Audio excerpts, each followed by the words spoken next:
I think we're good to go. I think we're good to go. Dynamite! It's Dynamite! Wednesday night, Dynamite! So Dynamite! This is awesome! This is this, this is that, this is this! Hey everybody, have a great time! It's Dynamite! I'm not one of these f***ing goof podcasters out there. I am Don Tony, Wednesday night, Dynamite!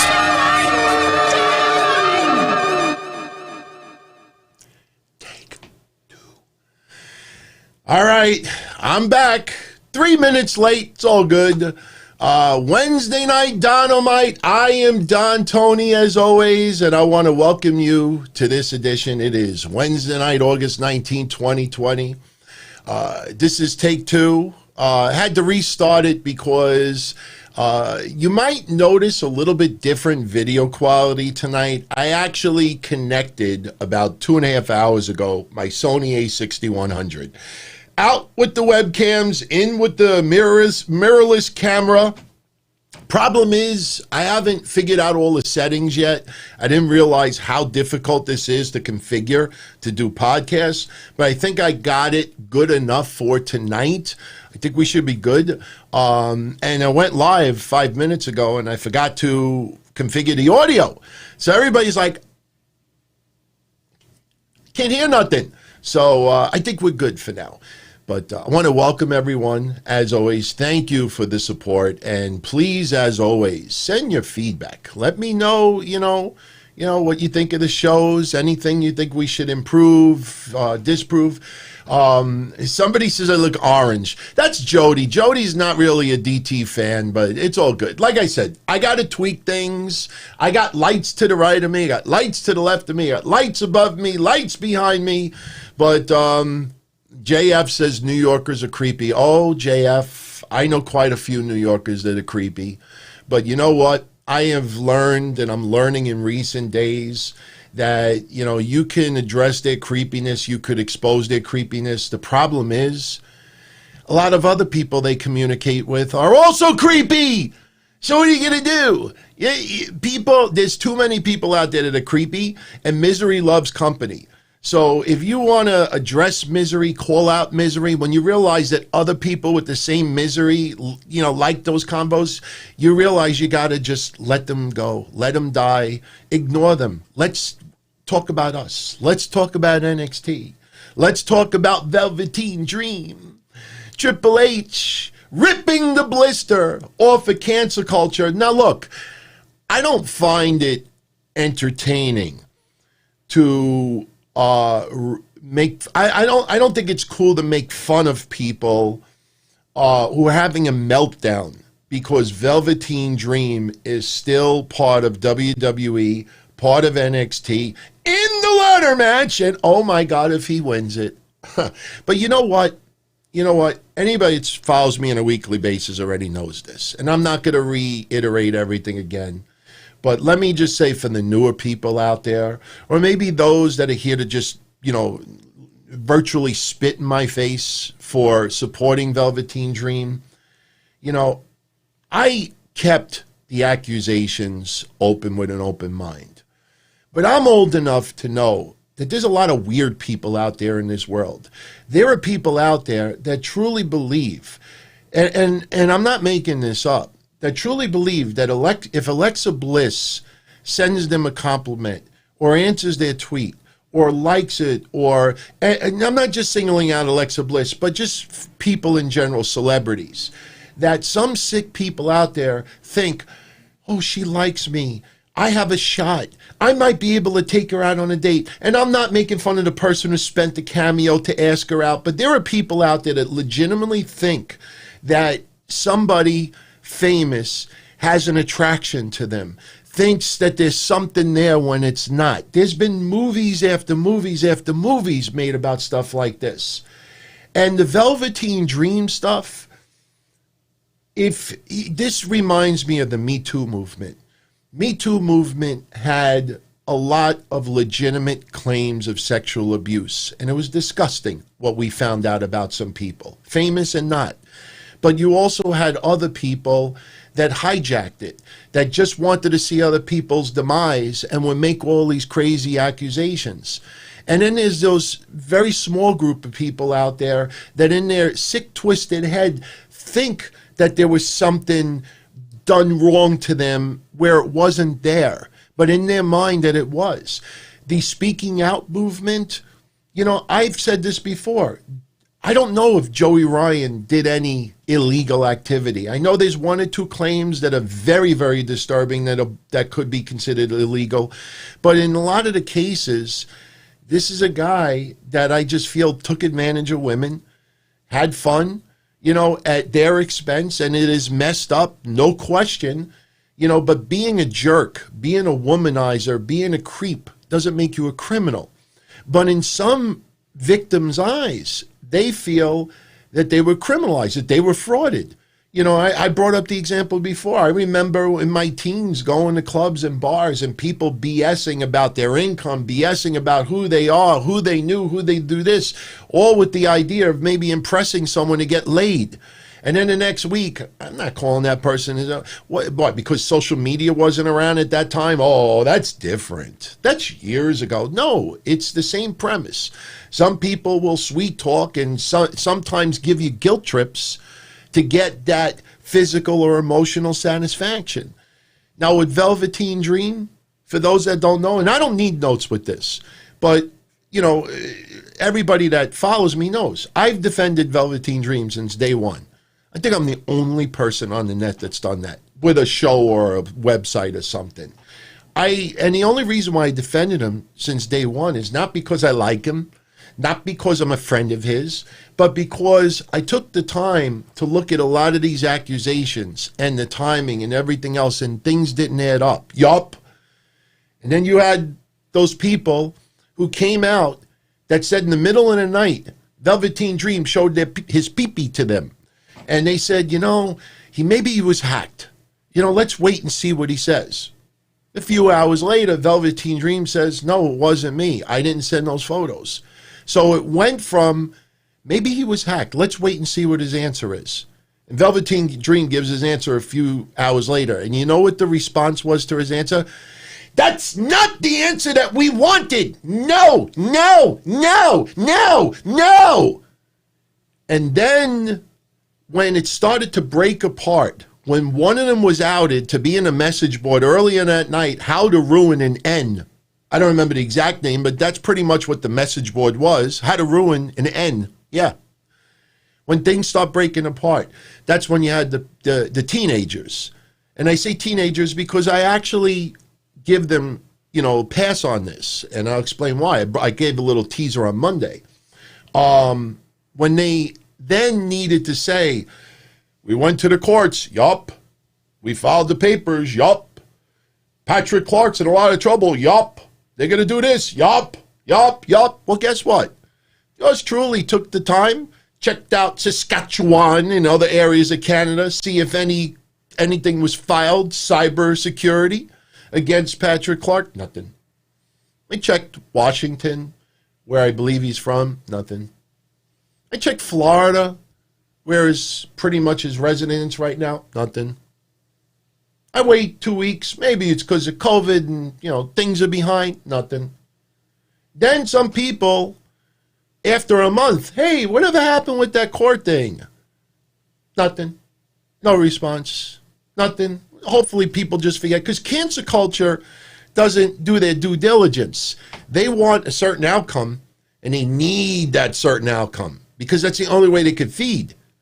So when that all didn't add up for yours truly, months and months and months ago, I said, you know, I'm sorry, I don't buy it. It's cute to have all websites and podcasters. Once Velveteen Dream was back, I knew it all along he was innocent. I knew all along he did nothing wrong. Well, you didn't have the balls to say it publicly at the time because you can't handle criticism. Oh, I knew all along. So now what happens? Triple H does an interview with CBS Sports last week. And tonight's episode will be shorter because we're not reviewing AEW because it didn't happen tonight. No, I'm not going to do All Out from last year because we did a review of that last year. But I want to read you, word for word, what Triple H said to CBS Sports. I don't care if you love WWE. I don't care if you hate WWE. I don't care if you're a diehard supporter of AEW, diehard supporter of NXT, whether you like Dream, hate Dream, despise him, could care less about him. But Triple H's words represent a billion-dollar company. Okay? Not a website, not an indie promotion, not a Facebook group. He represents a billion-dollar company. And he says, and I quote, you know, in this day, today, accusations are made, and you take them all very seriously. You look into them the best you can, and you find out what is there and what isn't there. In this situation, as far as Velveteen Dream being off TV, Velveteen Dream was also involved in a car accident. That's what took him off TV. In this moment, all these other allegations happen, and you look into them. And you look and you find that there is a solution that people bring to everyone's attention. You look into it and find out it is what it is, and there's nothing there. Everything that we have done, we are comfortable with him and continuing to do what he does and everything else. So they looked into this. This isn't Ring of Honor with Bully Ray and that prick-ass pussy fan that was saying some outlandish, horrendous stuff to the female wrestlers of Ring of Honor that if it was my girlfriend in the ring or fiance, I'd punch that fan in the mouth. You know, oh, we're conducting an investigation. Let me explain something. And I gave this little teaser on Monday. I know a lot of you out there already know this, okay? The only reason why I don't, like, really rip the teens or the two teens that are making these claims is because they could go on social media all day long. Nobody has contacted me today. Nobody has contacted me to date. What happened to the court? What happened to filing stuff? If it's that terrible and the person was grooming you, why didn't you report? Why haven't you done that yet? A phone call from a wrestling company makes it right, and then they fire him and tell me how that resolves the situation. My point is this. What a lot of people don't understand is that there's a lot of forensics involved when you use a phone. If I text one of you out there right now death threats, and then I delete the text, and you unfortunately do not keep the texts, you think that they're just gone? You think that the server for the phone company doesn't have a printout or an archive or a keystroke of everything that you said and done? All right. So when people out there want to insist, people out there need Velveteen Dream to be guilty. He must be guilty. We must call the sponsors. We must make demands. Based on what proof? Well, there's a tweet. What school did you go to? Oh, I want to wrestle for WWE one day. What kind of physique you have? See, this is my point. Velveteen Dream, in my opinion, his biggest mistake is you do not have conversations with anybody under the age of 21. You're not going to ask for someone to show their ID every time you have a conversation, but that's why you got to be uber careful in this day and age of anybody you talk to, even though it's innocent.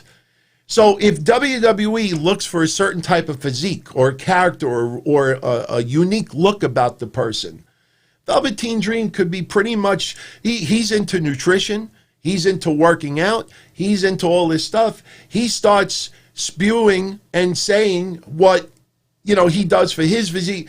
And meanwhile, here is a naive teenager that interprets it, he's trying to groom me. He's trying to get into my underoos. He is a pervert. He is a pedophile. And here's the worst part. And this is what I said since day one. People out there made the claim that he tried to solicit pictures he sent nudes and all this stuff. And you saw the nude. But for some reason, none of these people, they kept the conversations about what school did you go to. You need to have a certain physique. You need to do this. You need to do that. You know, maybe one day in Florida, you know, I could show you around the place and everything. That's sexual. They have everything except for the text messages. You know, why don't you show me what you got? Here, you want to see what I got? How do you keep everything else and not that? But even if they did accidentally delete it, there are forensics out there. Simple investigation would lead to deleted tweets, deleted emails. Just because you delete it doesn't mean it didn't happen. So when WWE, a billion-dollar company, I know this might be a hard pill to swallow for some people out there because you don't like Vince, you don't like Triple H, you don't like WWE, you don't like the politics, you don't like they release people in COVID, you don't like all of these things. But at the end of the day, they're a billion-dollar company. And they're not going to lie publicly saying that we looked into all of this, we had an investigation, and there's nothing to substantiate any of these claims. People can't accept that. And the funny part is, and it's not funny, but it is, Jason Powell, name from the past. We used to call him Goofy Powell.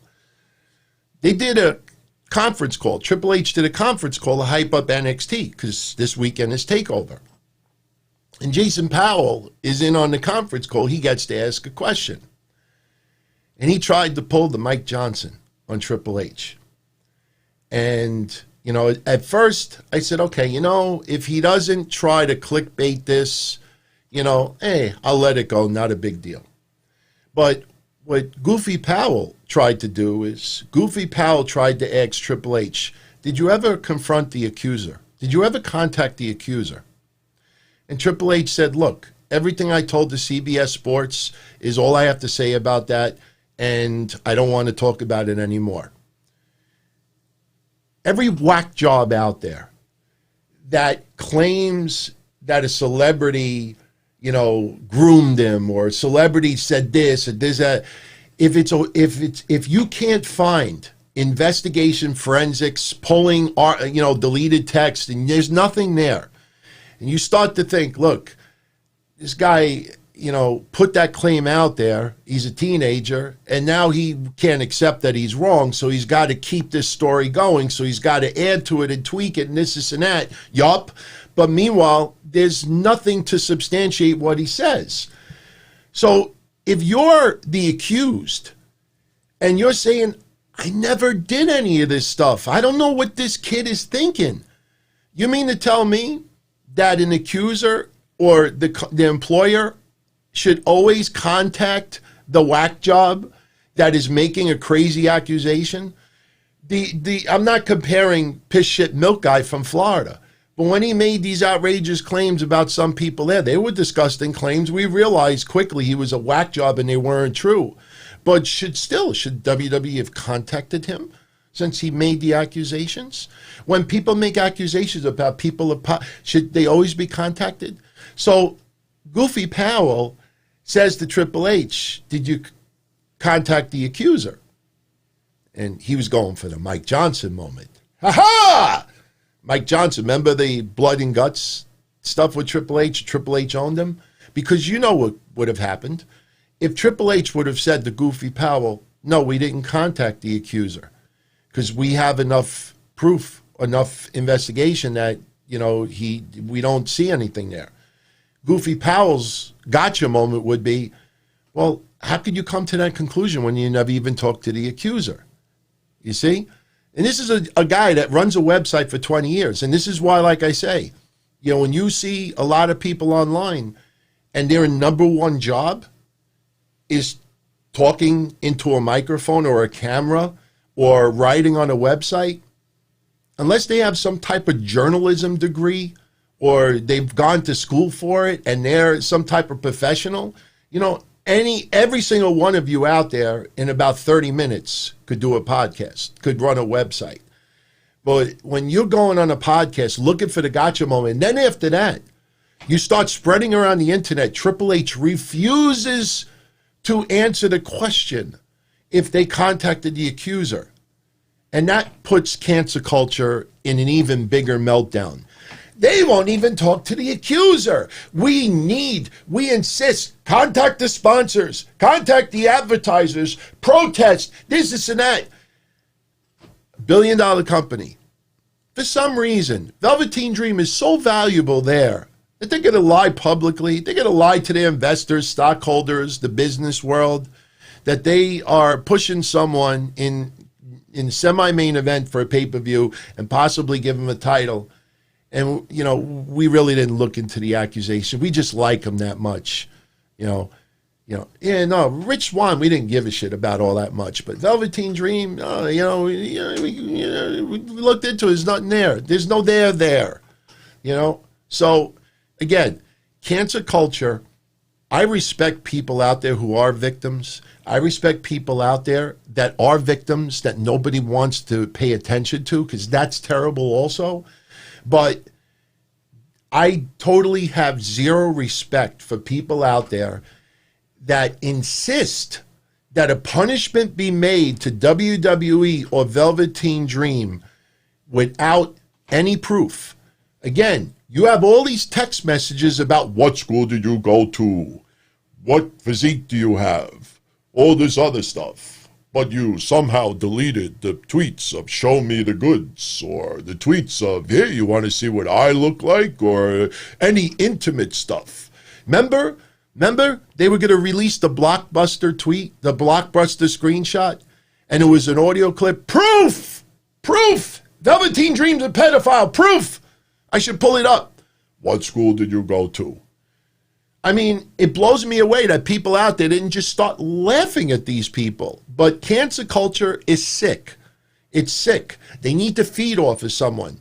That promo of Excalibur, that was disgusting of what he did in California years and years and years ago. But that was online for years and years and years.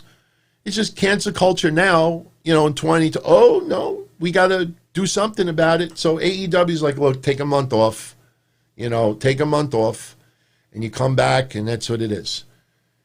You show me proof that Velveteen Dream tried to solicit nudes, sent text with nudes. Don't show me a nude picture, because I could screenshot it right now. But if you know why, and this is very important, and then we'll move on. Do you know why those people making those accusations never simply photoshopped his nude picture with a text message above it saying, show me your goods now, or something like that? Do you know why they never did that? Because they know immediately that if they make public, here is the text message of Velveteen Dream sending me nude and asking me for my nudes, and I'm a teenage, underage person. Immediately the cops pick up on that. And they're in a hell of a lot of legal trouble for putting up fake stuff. So you have everything, but you don't have that part. So I'm sorry. I know a lot of you out there don't like what I'm saying. You should know by now, when things come out of my mouth, I don't say it for likes. I don't say it for hits. I appreciate it, obviously, if you tune into the show and you enjoy it. But I don't do this stuff for popularity. I do it because very few people out there will take the time to look into this stuff.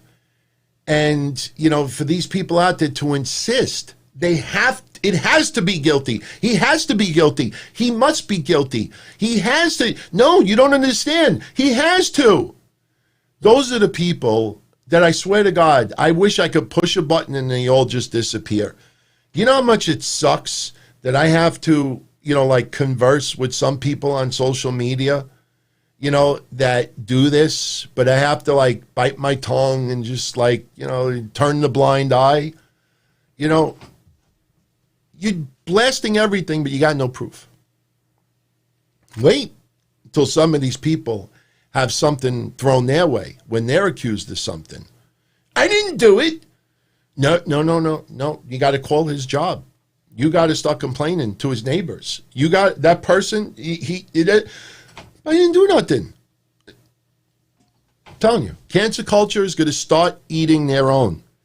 And I don't find it enjoyable, but it just blows me away when Triple H makes this claim representing $1 billion publicly traded company. And I'm supposed to take a leader of a Facebook group. Oh, no, I believe that person makes more sense. Oh, no, Triple H is lying. But that person that's on a wrestling website, no, he's telling the truth. No. I know that there's forensics and I know they could pull up logs, but no, look at the pain in his tweets.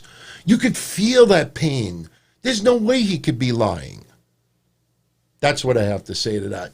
I take pride. I take pride that I defended this guy since day one. Again, not because I like him. Yes, I like his character and he's talented, and I hope he wins the title Sunday. But, nothing added up. Nobody took the time because it's laziness, but it's also unpopular. And again, it's cute once allegations lead to nowhere. I knew it all along. If you don't have the balls, come out and say it since day one, how you feel. No, you don't play Monday morning quarterback. I knew it all along.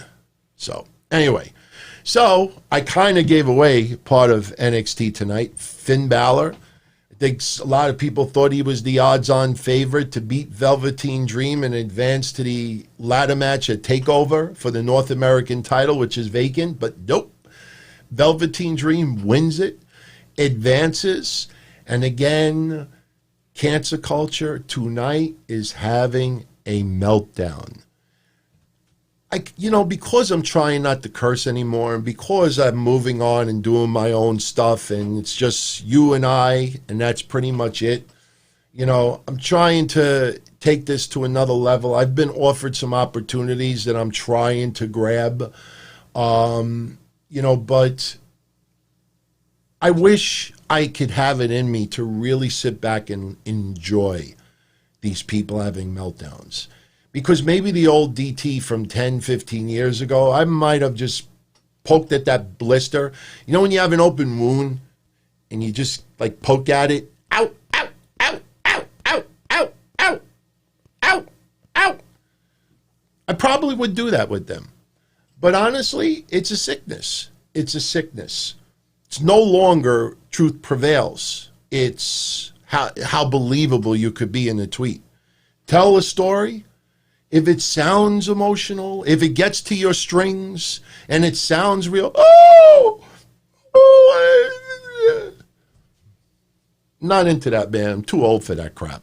So anyway, let's move on. Just a reminder for everybody out there, AEW Dynamite airs this Saturday at 6 p.m. Eastern on TNT because of the NBA playoffs. I'm still surprised that a lot of people haven't pointed out that the second hour of AEW goes head-to-head with NXT Takeover's Hour 1. Yes, I know there's a pre-show as well, but, I think that's a pretty big deal. Not going to spend much time on it, but last week, the ratings between AEW and NXT had come in. NXT had such a crappy rating, they weren't in the top 50. And because of that, the quarter hours were delayed. Now, I'm one of the only shows that not only gets into the quarter hours week after week after week, but we look into a lot of trends. We look into, what the overall hour 1 is, hour 2, but we look at the trends of, the ends, the U shape with the ratings. And not only that, people out there want to make these political statements. The women don't get any time. The women don't get any time. But when you track this week after week and you start seeing 130,000 viewership drop when certain women are wrestling, no offense, at the end of the day, pro wrestling on TNT, pro wrestling on USA is a business.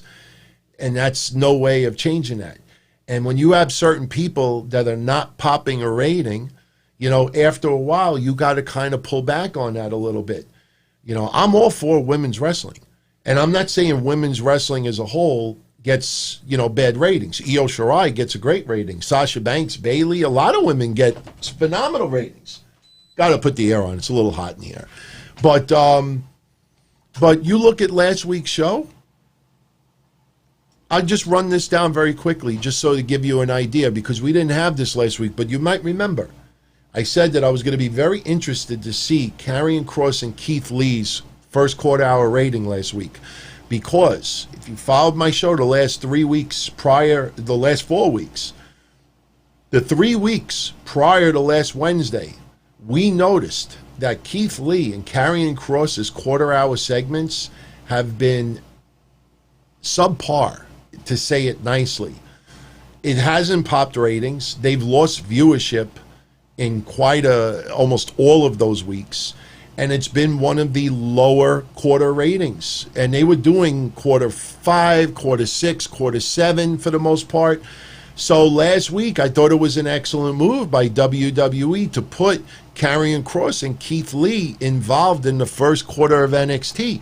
The week before, when Io Shirai had her match, or Dakota Kai for the #1 contendership, some of those first quarters for NXT has been popping great ratings.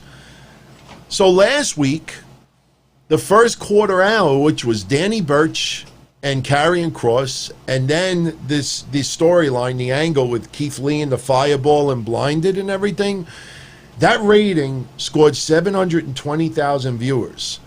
Now, that might sound decent, and it's not bad. The problem is it was the highest quarter hour of the whole night. After that, it was just down for NXT.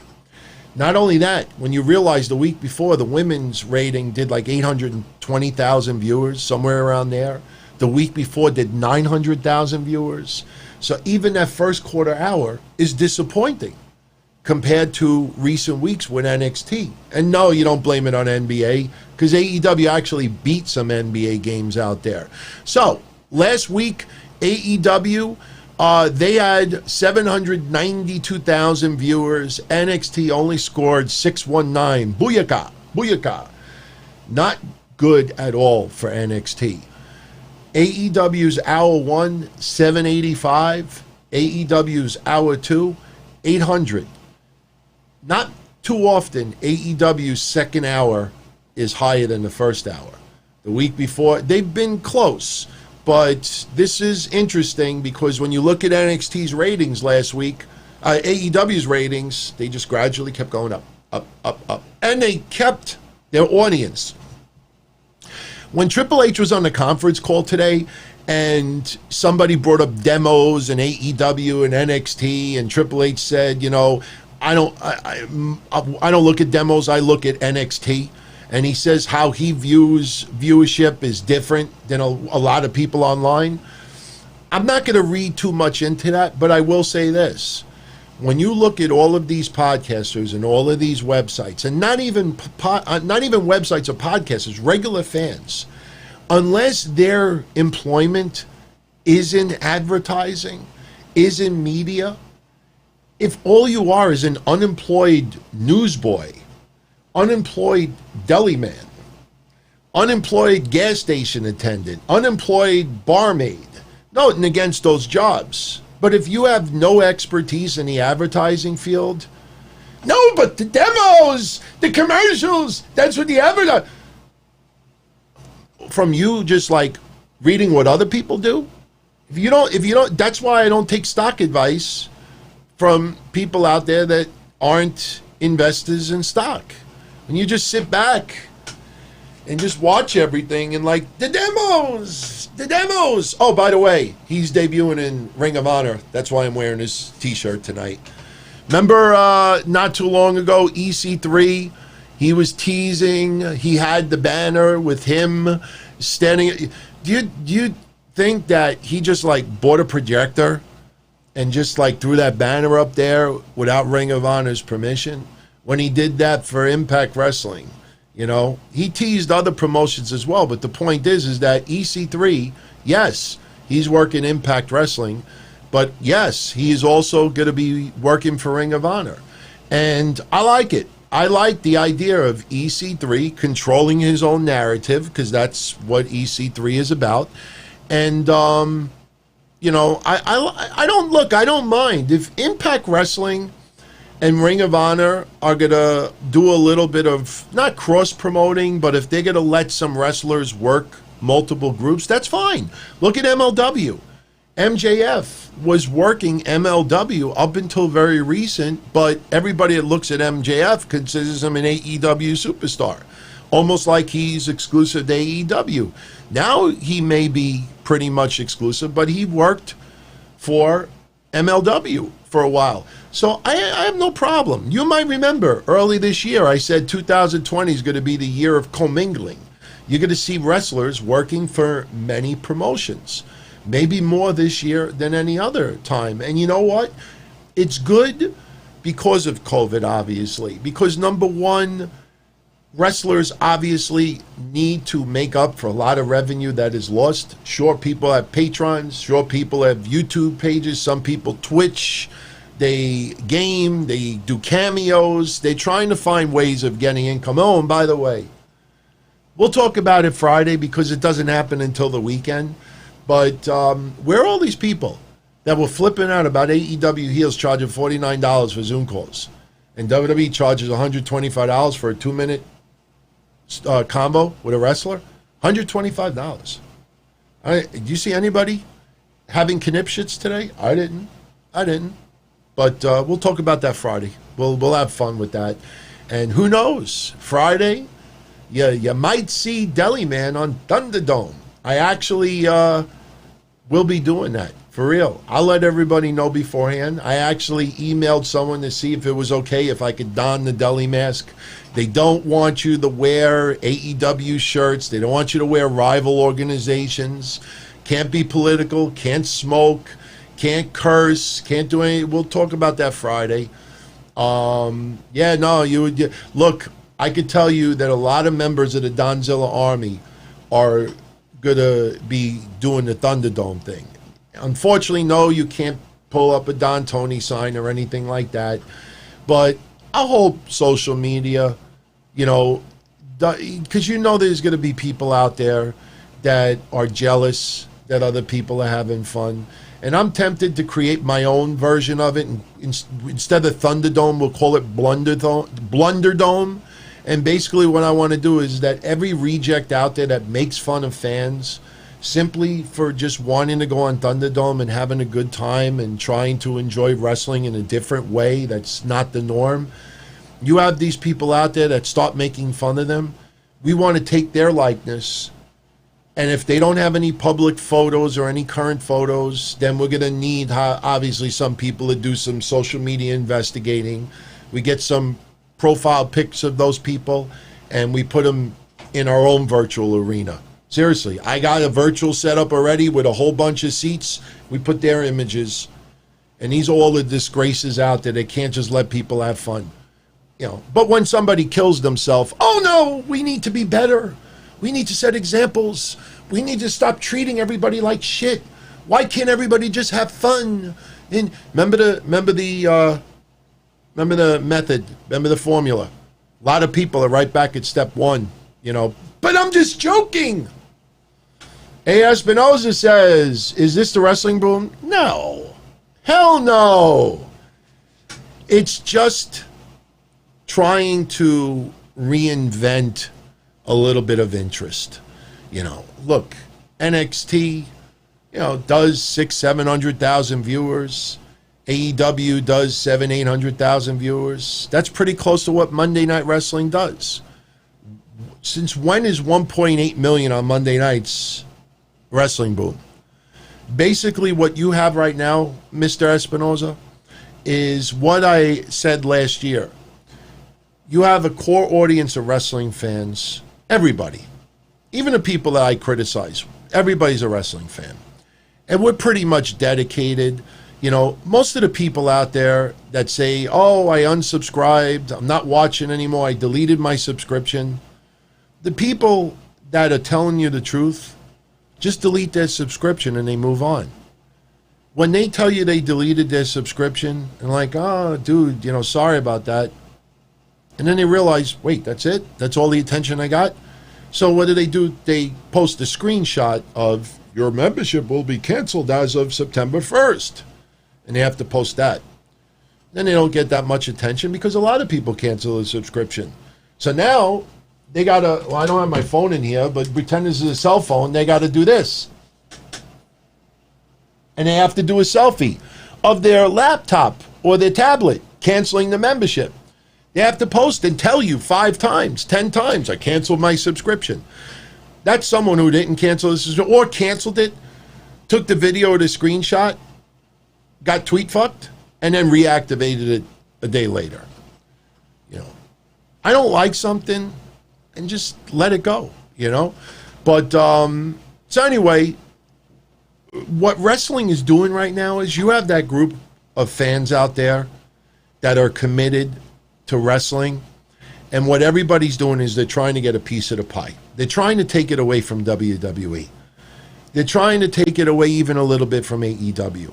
That's why you have this streaming service. That's why you have this as a Patreon. You have Carneyland. You have AEW doing stuff. You got MLW doing stuff. You got Ring of Honor, and you have this one doing a streaming service, and this one doing a Patreon and a virtual autograph sign, which Shaheen Nuclear Heat is doing Saturday, which I was invited to go, but I can't drive 100 miles each way and then prepare for Takeover on top of it.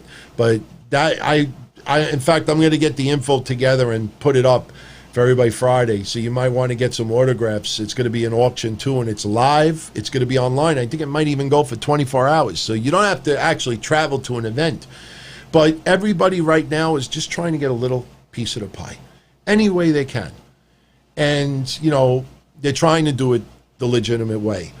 But that's really all it is, Mr. Espinoza. And yes, basement nerds are going to be ridiculous. They're not waiting until Monday, Espinoza. They're doing it Friday. SmackDown is going to be the first Thunderdome. I keep thinking Terror Dome. I got so much trouble on my mind. Refuse to lose. Here's your ticket. Let the drummer get wicked. Public Enemy. I'm just used to Welcome to the Terror Dome, and I see Thunderdome, and I actually, when I was typing the synopsis for Friday, I wrote Terror Dome, Yeah, boy. I can't do it. It's late. Losing my voice a little bit. So we'll talk about that Friday. We got plenty of time to get into that, and who knows, if there's not a lot going on Friday, maybe we will, that was Public Enemy 1987. An Italian white guy trying to be Chuck D. Fight the power. Here's a true story. True, no BS, growing up Don Tony story. I've told this once or twice on Patreon before. But if you ever saw the picture of my Buick Regal, the two-tone Regal that I had in the early 90s that was half blue and half tan, back then we used to get crazy-ass pinstriping. And in the back of the car, you would always put a little phrase, and there was a house song called Work It to the Bone. Let's work it to the bone, bone, bone. Let's work to the bone. Everybody would write, let's work it to the bone. So I wanted to do something different. And because there was a lot of BS rumors about yours truly doing some horrendous things, I had pinstriped on the back of my car. Don't believe the hype. I swear to God, I had pinstriped on the back of my Buick Regal. Don't believe the hype. So, yeah. No BS. If people haven't seen it, I'll post a picture again on Twitter of my two-tone Regal. I'm looking for more photos. I got more photos of it somewhere. I got boxes of stuff in storage that I got to start going through. But, yeah, Chad, I'm going to talk about Jam Master Jay on Friday as well. Thank God, man. That was my favorite rap group going up. And, I definitely got teary-eyed when he got gunned down in 01. Yeah, 02, 02, I think it was, and or maybe 03. But, we did hear at that time that it was a rumored drug deal gone wrong. So, some illegal activity. But still, when you realize the guy was only 38 years old, you realize how young he was and taken away, man. So, no, we'll do Run DMC another time. We got to stick to Wednesday Night Dynamite. So, anyway, getting back to the ratings quickly. So AEW Hour 1, 785, Hour 2, 800, for an overall of 792, which is pretty decent. NXT Hour 1, 624. Hour 2, 615. That is not good at all. Booyaka. So, because their first hour was 619. But anyway, let me give you a little bit of a breakdown. Young Bucks versus the Dark Order opened up with 775,000. Couldn't recreate that little moment when they went over 1 million that time, even though the overall quarter was under 1 million. Tony, you're lying. Con! The MJF Moxley segment from last week, that actually went up 1,000 viewers, so they maintained their viewership. So hour 1, 775, hour 2, 776. Quarter 1, 775, quarter 2, 776, quarter 3, which was the Matt Hardy interview, and then the beginning of Cody versus Scorpio Sky, it went up to 779. So very small increases, but still going up. Quarter 4, the remainder of Cody versus Scorpio Sky, and then the challenge by Brody Lee, that jumped up to 809. So the whole first 4 quarters up. NXT, their first 4 quarters, the opener, 720,000 viewers, highest rating of the entire night for NXT. Quarter 1, 720. Quarter 2, which was Killian Dane and Drake Maverick, the Undisputed Era promo, and then Tyler Breeze versus Santos Escobar. That jumped all the way down from 720 to 607. Booyaka. So now they're all the way down to 607. The finish of Tyler Breeze versus Escobar and then the Dakota Kai promo, 604. Booyaka. Went down even more. Quarter 4, to wrap up the first hour of NXT, Indy Hartwell versus Mia Yim, and then Bronson Reed versus Damian Priest, down to 564. That was the lowest quarter of the entire night. Do you blame it on Indy Hartwell versus Mia Yim? Do you blame it on Bronson Reed versus Damian Priest? All we know is that in a matter of 45 minutes, NXT went from 720,000 viewers all the way to 564. Booyaka.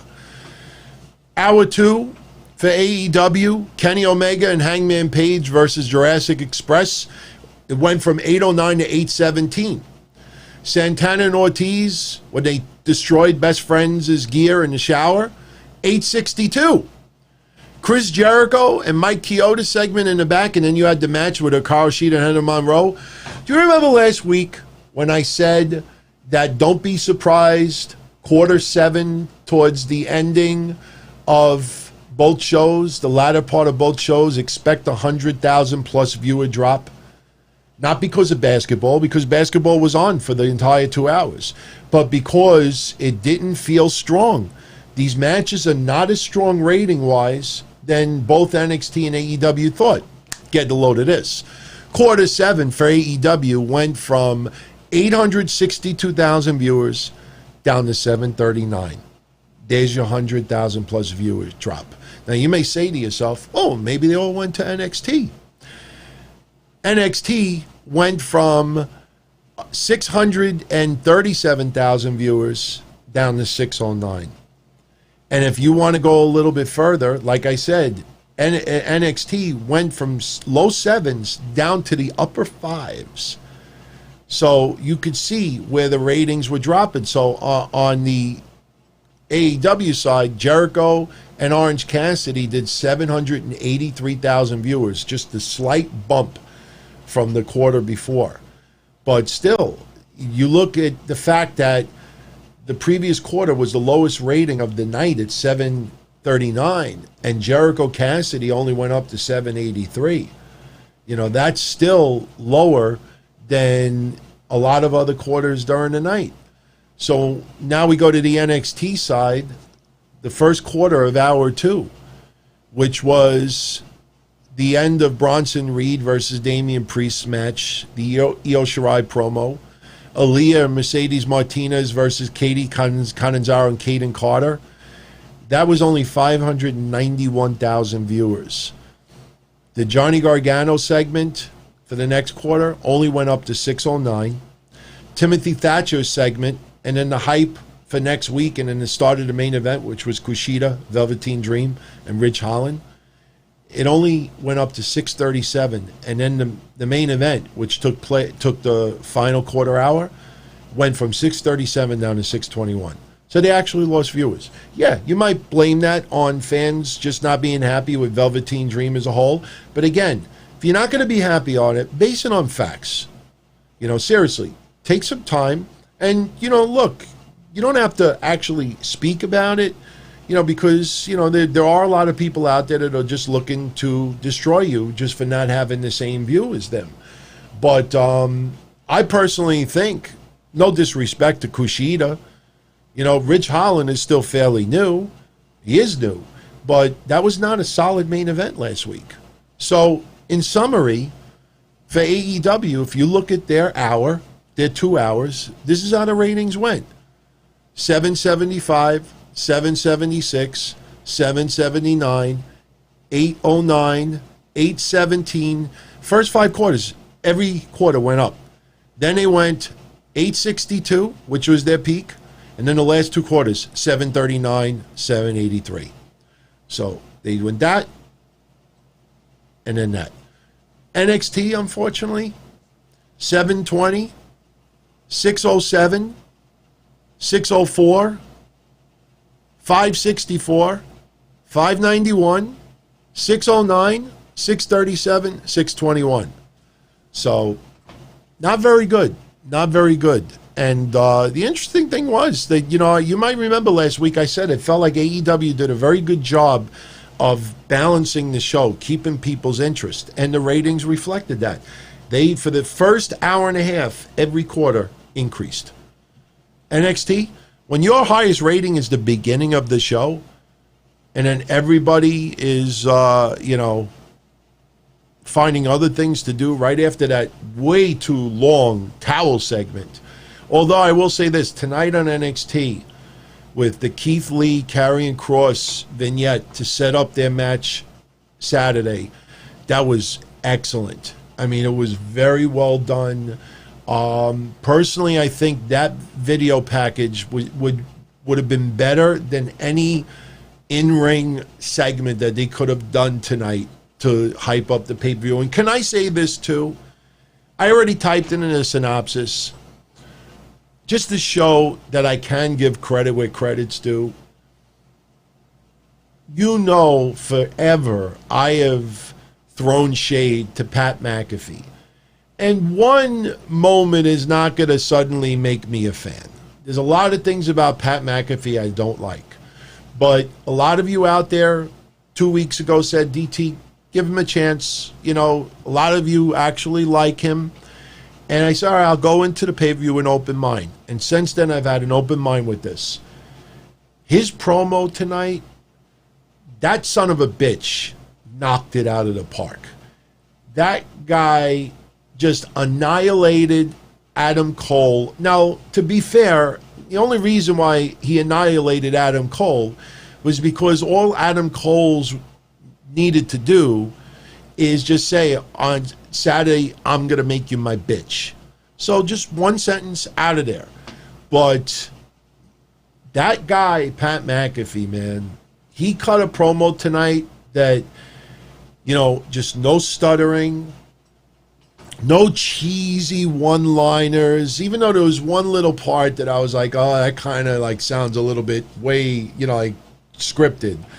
But that guy basically talking about how he makes $1 million in 7 different professions, and that the goofs at home, including yours truly, not directed towards me. I don't want anybody to think that I'm one of these whack jobs out there. He's talking about me. And he's just saying in general. The people at home better hope that I don't make this, that I don't like this too much, because I'll make this number 8, where he makes $1 million. That guy, even though physically he might not be intimidating, I wish he probably would have worn something other than those white sneakers with his outfit. But then again, that kind of gets under your skin with his look. He nailed it with that promo tonight. I'm going to be curious. I'm going to be curious to see what happens Saturday. I'm going to be curious to see what kind of quarter rating that does today as well. But I cannot criticize Pat McAfee tonight. Very, very surprised how good that was. Very surprised. Now, also, based on what went down tonight, we have another match added to Takeover. Not that many matches announced, to be honest with you. But, we'll get into NXT's results first. Then we'll get into TakeOver. I'll give you my quick predictions of what I think is going to happen. Overall, tonight's show, I don't know, maybe a little bit uneventful. I think probably the two things that stood out for me, well, the three things is, number one, Velveteen Dream winning. That's one. Number two, they actually kept the footage in of Gargano being dropped on his head accidentally by Ridge Holland. Man, that looks scary. We already knew online that Johnny Gargano was okay. And then they continued the match. Props to WWE for leaving that in. And I'll tell you why I thought it was necessary to leave it in. Because Johnny Gargano, I have said this a few times, and the ratings back it up as well. I have not connected with Johnny Gargano since he turned and with Candice. And I think it all started with that one promo that they did in their kitchen where, NXT and WWE tried to be a little too creative with the camera work. And if I'm not saying this to be funny, but anybody out there that gets seizures for watching certain things on TV, it looked like I thought I had vertigo after a while. You remember when you kept seeing like the special effects? That was awful. That was awful. They should have done skits with Gargano and Candice LeRae walking around. She's almost like a younger Karen, being smug that they're better than everybody else. They could have done, instead of just sitting in a kitchen and taping 3 promos in one night to last for 3 weeks worth of TV. So Gargano getting dropped on his head and still continuing, it gave you a little bit of sympathy towards Johnny Gargano. And, I kind of like, son of a bitch toughed it out, and he continued the match and actually won it. But him getting dropped, and look, you never want to be dropped on your head, obviously, and somebody getting legitimately hurt or scare is not a good way for somebody to get over, obviously. But it did give me a little bit more appreciation for Johnny Gargano that I have not had in a very long time. But so let's get into it. As I just said, Johnny Gargano took on Ridge Holland. Winner of this match qualifies for one of the 2 final spots in the ladder match in NXT TakeOver. Ridge Holland, man, I watched him closely today. I watched his mannerisms, some of his moves. And I've narrowed it down to 3 people. And yeah, you could probably even narrow it down to 2 of the 3, but I have to put one in there because anybody that was an old school fan of this one guy, I know you might like him when he makes TV appearances now, but if you go back and watch his early work, you might agree with me and you might see it. Ridge Holland, physique-wise, and some of his moves reminds me of a cross of Brock Lesnar, circa early 2000s, Taz, and William Regal, when he was Lord Steven Regal. You actually go and you look at William Regal's old, wrestling with a lot of submissions, a lot of the takedowns, and some of, the way he moved. I feel like William Regal definitely has an influence on Ridge Holland. I will not doubt that Ridge Holland, if he hasn't, yes, Chad, 93 Regal, I'm telling you, this reminds me of 2003. Is Lesnar in 2003? It almost reminds me of 93 Regal, 95 Taz, 2003 Lesnar.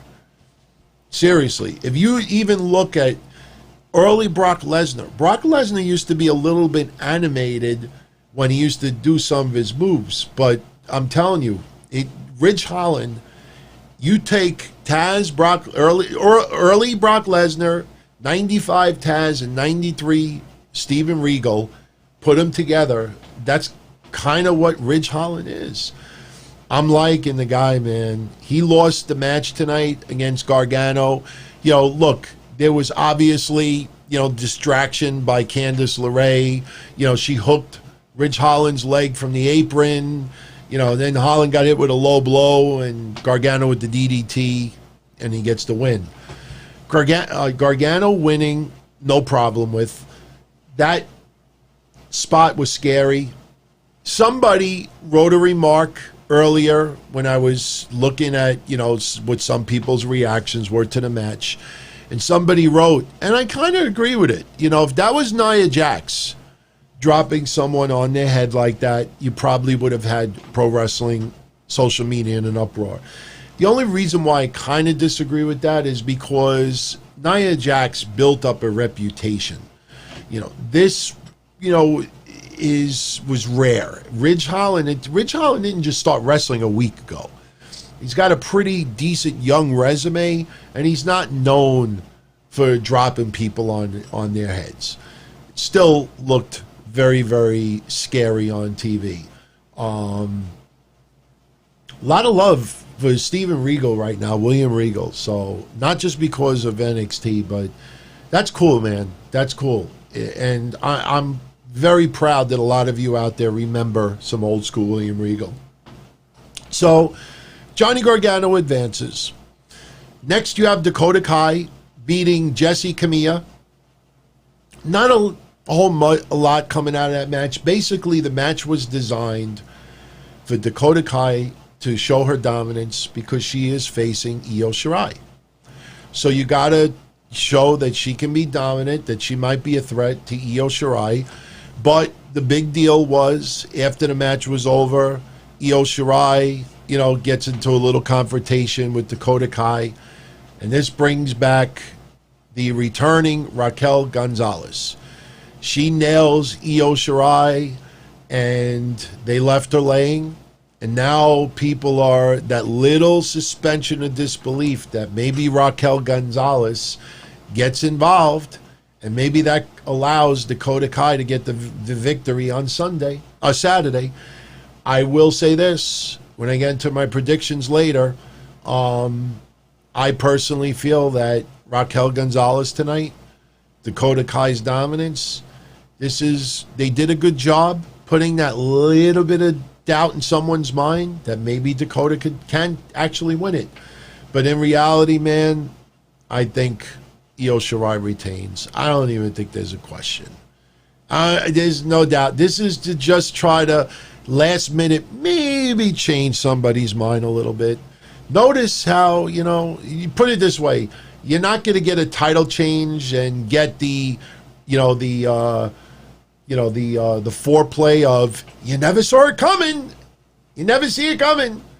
We're not getting that on Saturday. So Tegan Nox addressed what Candice LeRae had to say last week, and Tegan Nox wants to settle the differences, whatever. Trying to make a storyline out of pretty much nothing right now, to be honest with you. Finn Balor cutting a promo on Velveteen Dream. Oh, by the way, Friday, I will talk about Renee Young leaving WWE. I'll say this right now. Dasha Fuentes, Kathy Kelly, Renee Young.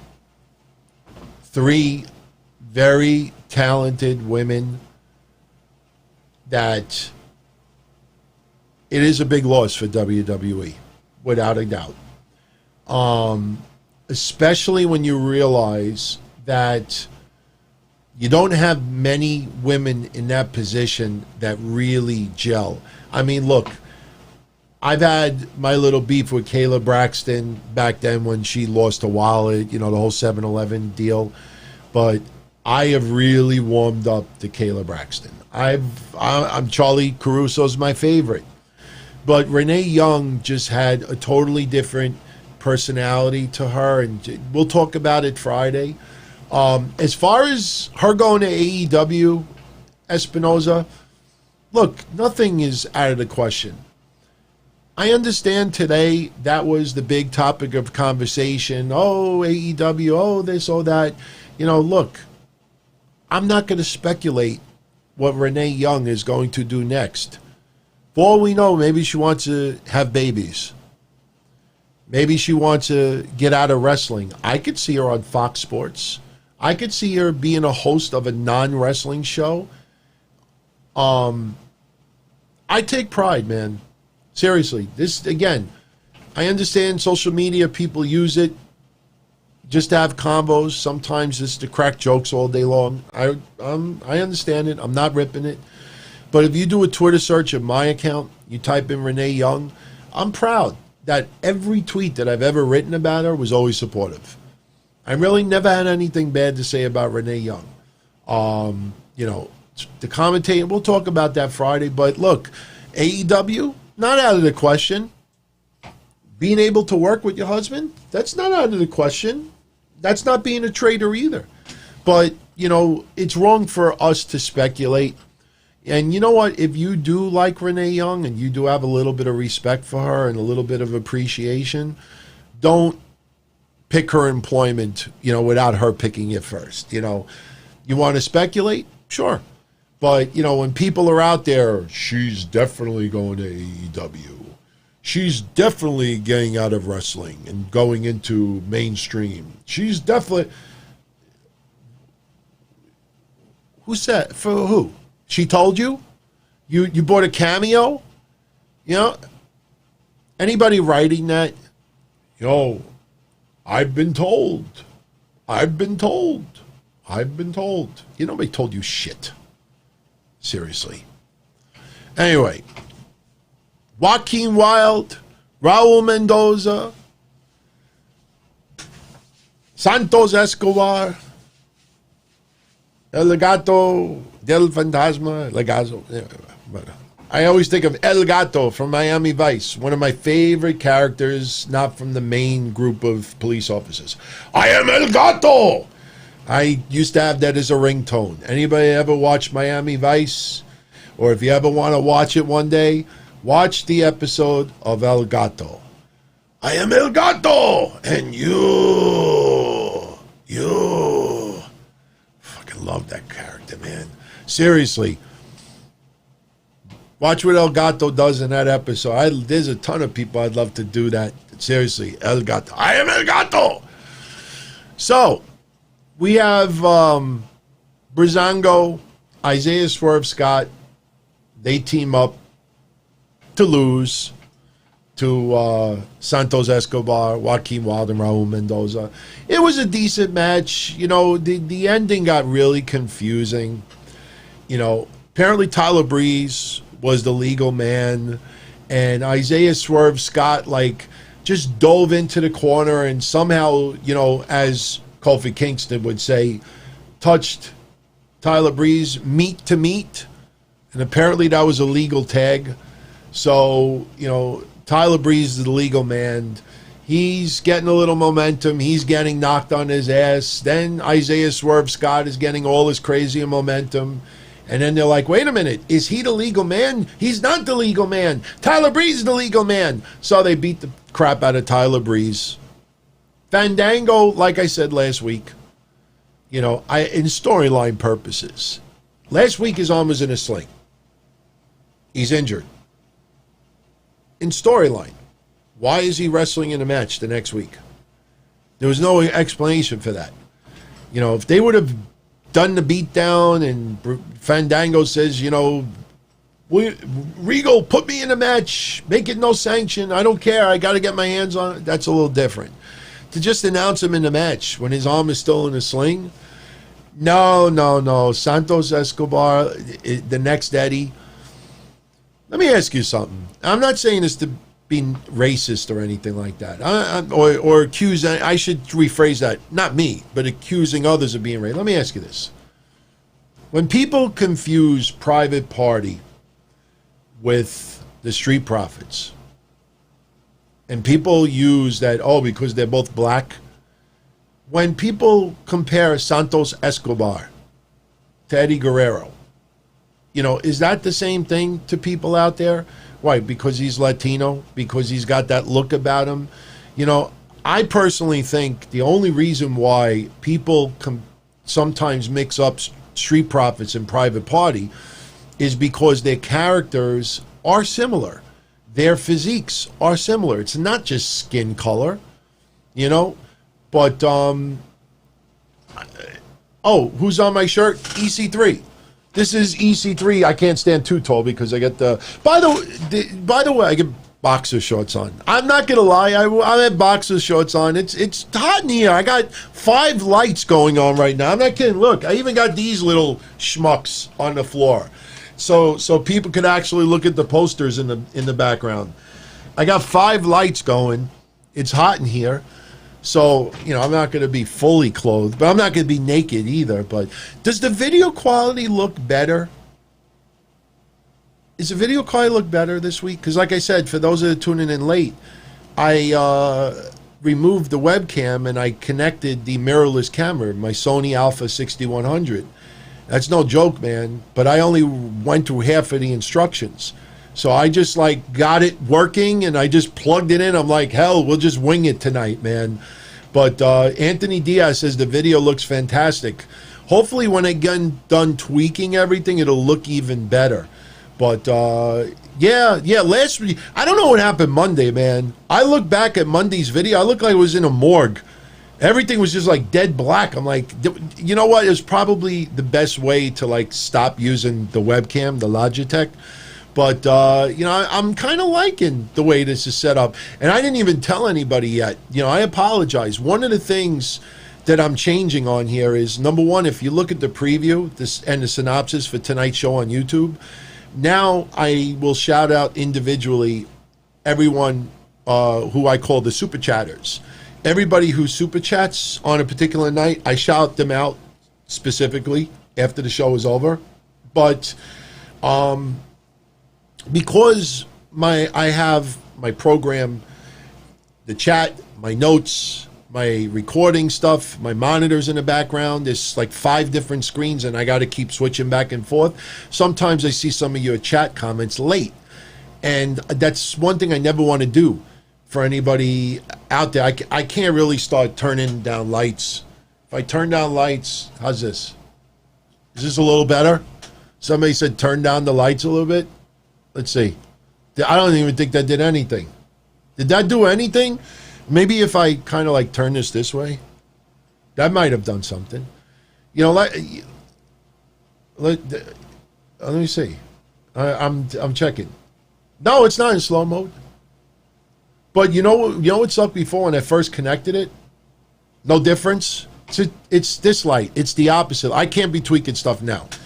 But the problem is when I come home at 7 o'clock at night, it's still daylight out. I got to wait till it gets pitch black. And I know some people say get blackout curtains and all that. I might actually do that, believe it or not. Yeah, everybody said it looks the same. I'll tell you this much. The temperature went down a little bit. I just lowered the light a little bit. But like I said, I'm always striving to make things better. But I have on the way, and I'm not going to lie, I charged it. So I'm going to have to pay it off for 2 years. I got a 49-inch low wide monitor. It goes from here to here. It's a low wide monitor, and then the idea is that I could fit on the screen my notes, my video program, my monitor, the chat, and when I take calls. So I'm actually going to have 2 computers running on one 49-inch monitor.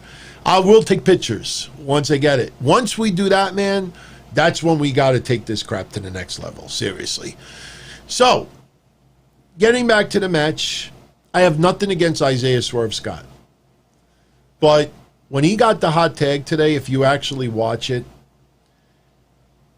he's not ready yet to tell a great story in the ring. And I'm not criticizing the guy. Isaiah Swerve Scott is definitely a rising star. I put him in the same category as a future Ricochet, Mustafa Ali, Rich Swann, TJP. I put him in the same category. I think a year from now, he could actually be on that next level. Maybe not as top as them, but he's on his way. No question. Right now, he can't tell a story all that good. He could do flippy, and he could do moves. But when he gets the hot tag, and you see his arsenal of choice, I'm not kidding. It reminded me a little bit of an 80s enhancement talent, to say it nicely. When they get a hot tag and, they're fighting like two mainstream stars and they get to punch a little and kick once or twice, kind of like, I don't know, man. He froze. You're right, Mello. He froze. And that will get better. That will definitely get better in time. But, hot tag, it's like, I honestly think even if there were live fans there, I just don't, I close my eyes and do I picture the crowd like popping when they get the hot tag with him? No, I think the crowd would be almost indifferent, to be honest with you. Nah, James Edward, we'll see what happens with Rich Swann, Eric Young. We'll see. I'm holding out hope that they will have a match. So anyway, Santos Escobar, Joaquin Wild, Raul Mendoza, they get the win. They actually beat Tyler Breeze because he was the legal man the whole time. But after that, we find out that there's a number one contenders match Saturday for the NXT tag titles. And they put Oney Lorcan and Danny Burch in there, which, okay, I'm fine with that. But they put Breezango in there, and I have said for a long time, I even said it on Monday, somebody asked me on Monday, I said it on Patreon Sunday, Breezango is a team that should have gotten tag team gold a couple of years ago. And someone even had asked me Sunday, if I had a choice, Rusev and Aiden English, Rusev Day getting tag titles or Breezango, which would I choose? And I would choose Breezango, for real. I understand their novelty. I understand their like lighthearted fun, but it just blows me away that it's taking them this long to get some type of gold. And with all that compliment, I say this: they've been losing. Fandango's still got a messed up arm, and they're in a number one contenders match Saturday. So it kind of like feels like filler, to be honest with you. Didn't they just win a match on NXT recently where they got a tag title shot? If I can remember correctly, I think that happened recently too. So I don't know if it's just me, but it seems like the tag team division in NXT has gotten a little bit shitty. For real. Undisputed Era, look, we all called that a month ago. They're probably turning babyface. Now I think we could all say that they are turning babyface. Maybe they get in on the tag title a little bit, even though they just had it, but still, look on the main roster. They would have it on New Day, have it on the Usos, and then they decide they're going to put on someone else for a change, and then they realize, we got to put it back on the New Day, the Usos. So they announced for Saturday, Breezango versus Oney Lorcan and Danny Burch versus Joaquin Wilde and Raul Mendoza. The winners become number one contenders for the NXT tag titles. Now we get Pat McAfee, Adam Cole. Basically, McAfee comes out of a limo. He's got a bunch of his fellow NFL teammates because he was a punter one time in the Super Bowl. I know his history. He comes out. We don't know, for the most part, a lot of the people who his entourage is, and it didn't even matter.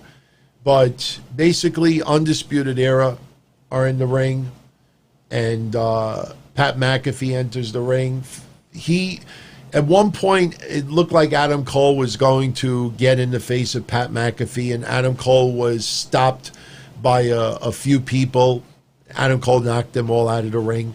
But Pat McAfee gets on the mic, and he vowed to beat Adam Cole at TakeOver, and he said that he only had 2 weeks to train for this match, and he's still going to beat Adam Cole. And he brought up how he's made $1 million in 7 different professions, and we better hope that he doesn't get used to this because he might make pro wrestling number 8. The guy, even though, again, physically not really intimidating, kind of looks like someone that you know, I hate saying this. This is wrong for me to say, but I'll say it anyway. He reminds me of one of these protesters. You know, just like he's got that look that you just want to like knock his ass, or knock him on his ass, not hurt him or anything, but just like, you know, someone who acts tough in the street, and then maybe an old lady with an umbrella taps them and they fall right on their ass. He's got that look that you just want to smack. But I cannot criticize him for that promo today. He earned his paycheck with his mouth. Now I'm intrigued. Because, you know, you ask yourself, okay, if Pat McAfee wins, what does that say about Adam Cole? For me, wrestler of 2019. But if Adam Cole wins, what does that say about Pat McAfee? So when we get into predictions in a few minutes, I'll tell you what I think may happen. But Pat McAfee cuts an awesome promo. Calm, cool, collected, didn't stutter. No real cheesiness to it. Just, you know, showed he had a set of balls. Adam Cole, simple. So, Saturday I make you my bitch. Excellent statement. Undisputed Era walk-off. Now, a match that I did not like at all. Because number one, I think the chances of them wrestling at TakeOver is slim to none. Number two, it seems like the storyline just came to an abrupt ending, which it may continue, but what a crappy way to just blow this. I felt like a blow-off. We had a tag match.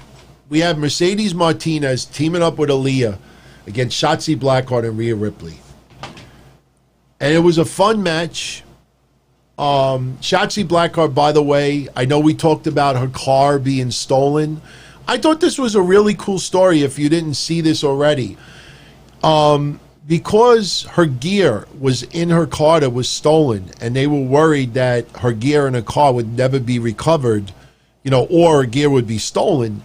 Triple H that last week actually had people in WWE go out and buy a helmet and buy some props and make another helmet for Shotzi to use. To lose, yeah, another one to lose. But she didn't have to use it, obviously, because her car was recovered and her gear was still in the trunk. You know, if you think about the people that stole the car, you ask yourself, why didn't you pop the trunk? You know? Probably had some stuff on there you could have threw on eBay, you know? But that's cool, man. You know, say what you want about Triple H and some others, but you know, to do that, and trust me, I don't know how many stores are around that area where you call up, you got a pair of horns, I know I'm the devil, but I need a couple of horns for a helmet. You know, where do you get that? You know, like maybe on Amazon, maybe, you know what? Then again, maybe he did a Prime. Maybe they went on Amazon, 1 day Prime shipping, a pair of horns, helmet, green spray paint. Sasha Banks. If that was the real Sasha Banks in the chat, I saw it. That should be $370, not $1.99. But you know, still, hey, yeah, we'll support. We'll definitely show love for them also. But where is it? Oh, here it is. Yeah, shout outs. Yes, shout outs. Shout out to Sasha Banks. Shout outs? Yes, shout outs. Shout out to Sasha Banks. Only $1.99? What the hell is that? Just think, people are going to pay $125 to talk to either Seth Rollins or Bayley or Keith Lee, Drew McIntyre, and someone else I'm forgetting. 2-minute conversation. Hi, Bayley, oh my God, you're my favorite. You know, it's so nice to meet you. Oh my God. Hey, how's it going? Time's up. But it just got time's up. Seriously, if you think about the $125 WWE is going to be doing on the live stream, if I could kind of like recreate that right now, this is how it would go down. Pretend that I'm the WWE superstar and pretend this person is the person buying the money. Now, if you think about it, it's $125 for 2 minutes. So if you divide that in half, that's $62.50 for 1 minute. If you divide that again, what is that? 10. That's 10 cents a second. No, 10. That means 10 seconds would be $1. It's only 120 seconds.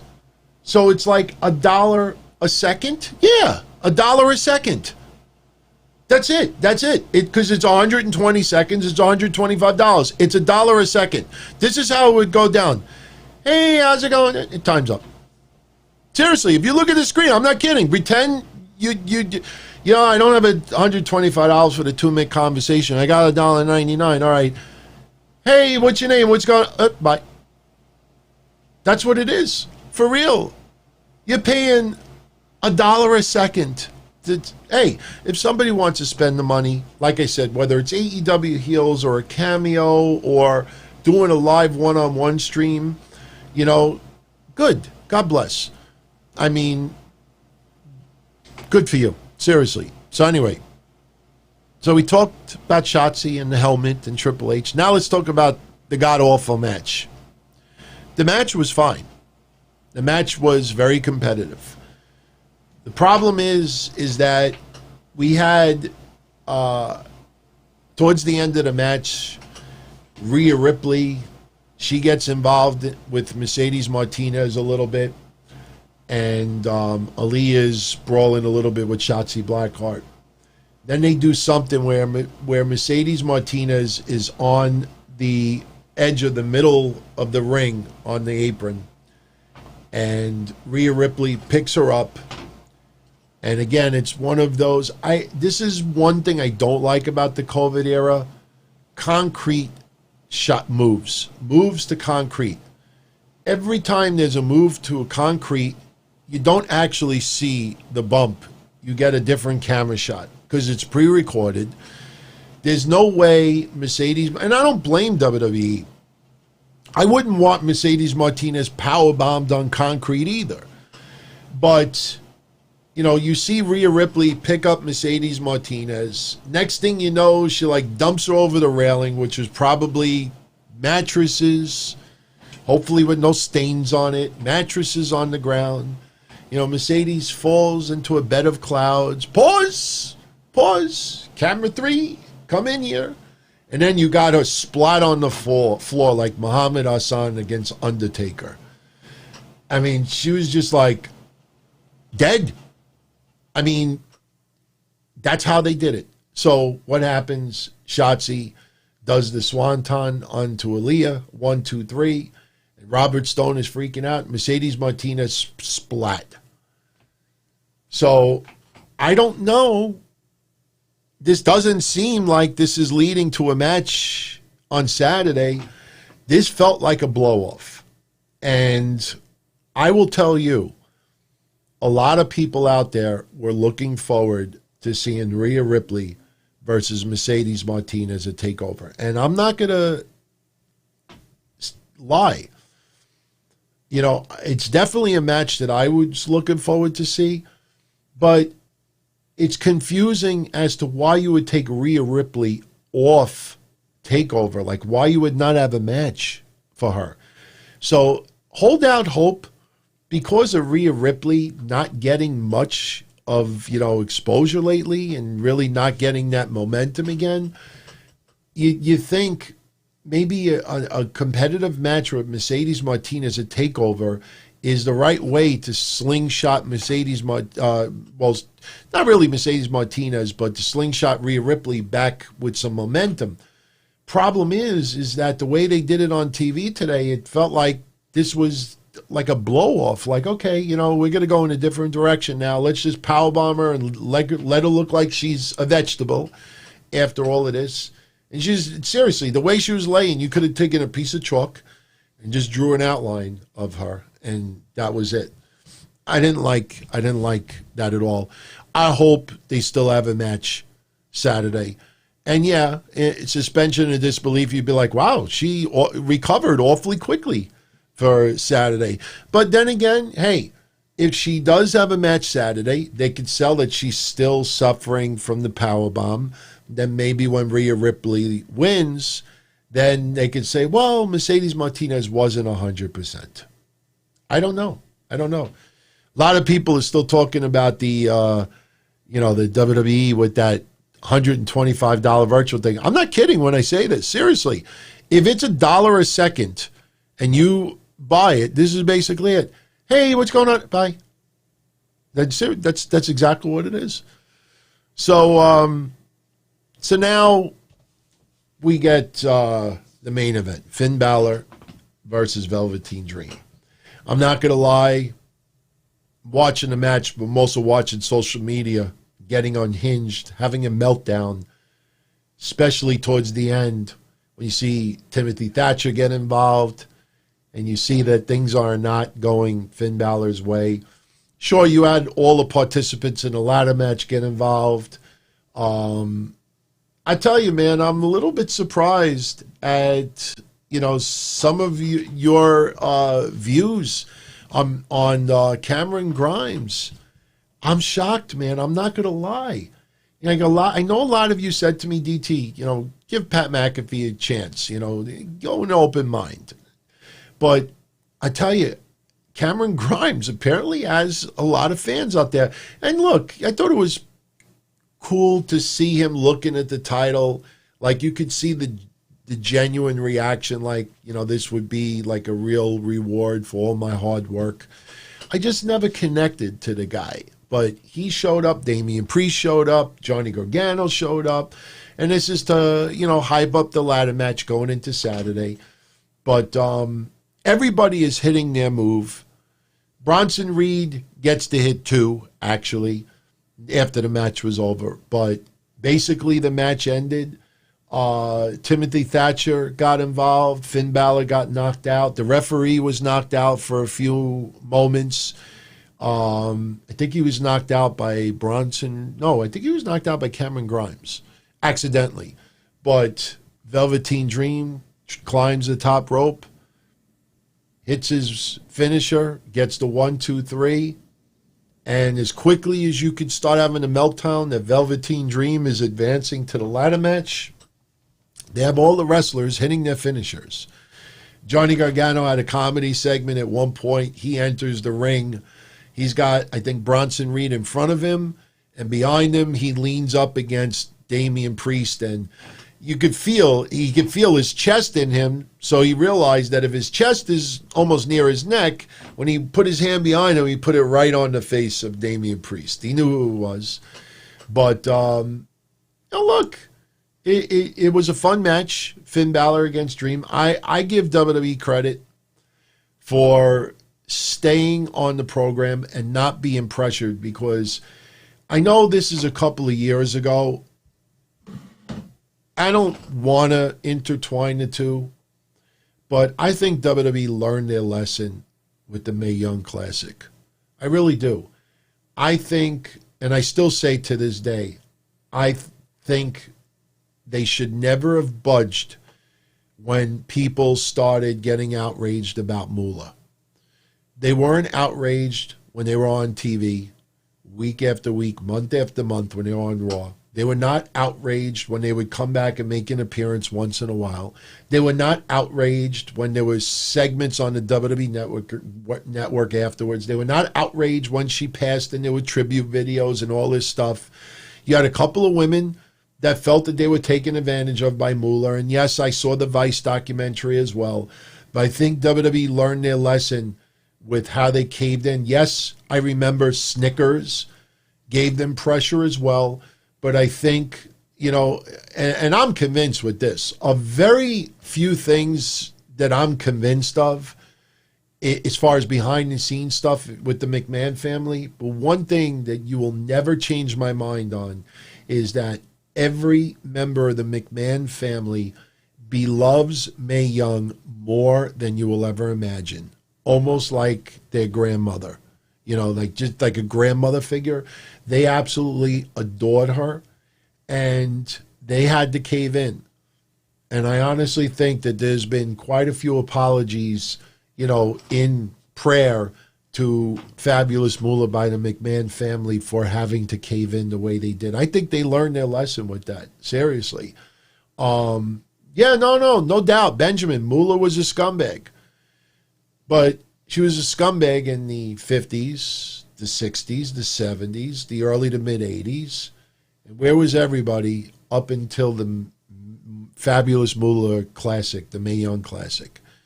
Oh, because social media suddenly gives a fuck? Like I said, look at this suicide stuff. Somebody commits suicide, everybody's talking about her. And every person out there, we need to be better. We need to be fans. Why can't we all just get along? Why can't we just let people be happy? Why do we have to prejudge? And you watch what happens with Thunderdome. It's some of the same usual suspects. It's you either care or you don't. You're either outraged or you're not. It's not outrage du jour. What do I feel like getting outraged this week? I'll have the steak triggered du jour. I'll have the Velveteen Dream on rye. I'll have the Excalibur on wheat toast. No mayo.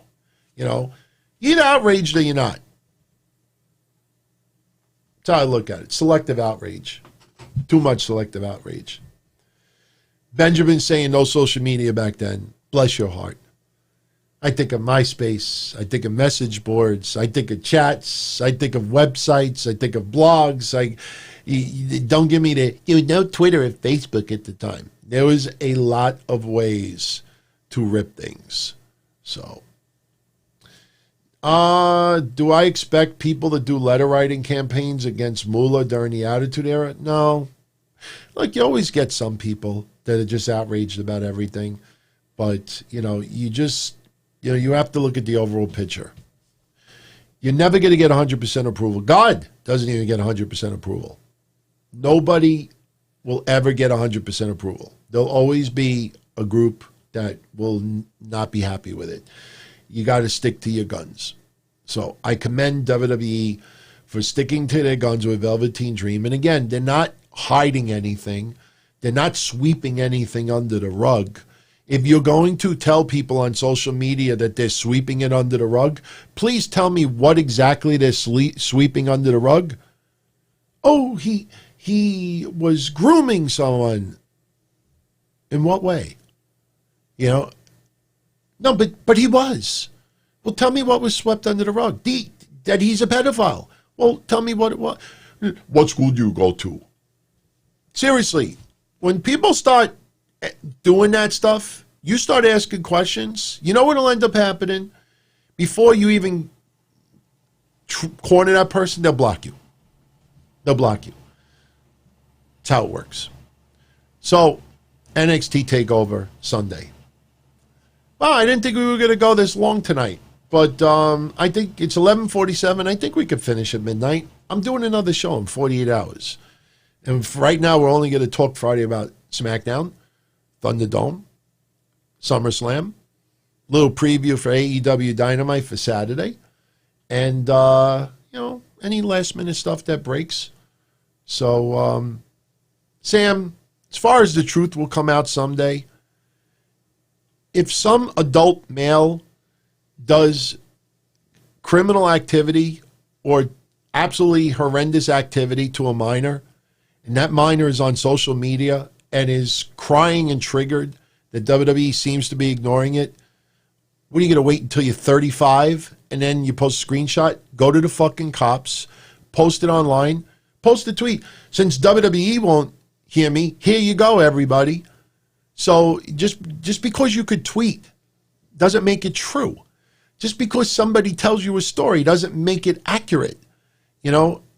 How do you have conversations of everything but the gold, but the nugget, the diamond? You have everything else, but not that.